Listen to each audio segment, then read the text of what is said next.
বাজার করলো না, সওদা করলো না, পরকালে তাদের কি উপায় হবে সেই চিন্তা যারা করলো না, তাদের মতো হতভাগ্যই দুনিয়াতে আর কেউ।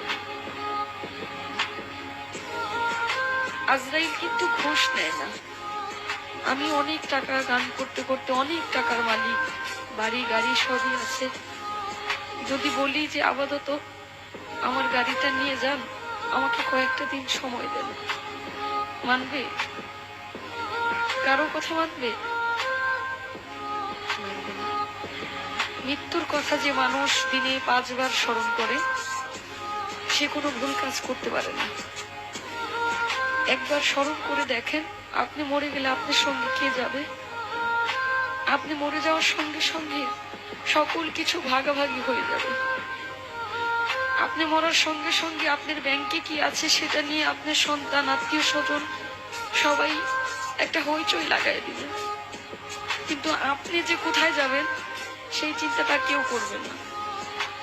মৃত্যুর কথা যখন স্মরণ হয়, নিজের কাছে খুব অপরাধী মনে হয় যে আজরাইলের সামনে কি জবাব দেব, কি বলবো, সেদিন কি বলার আছে আমার।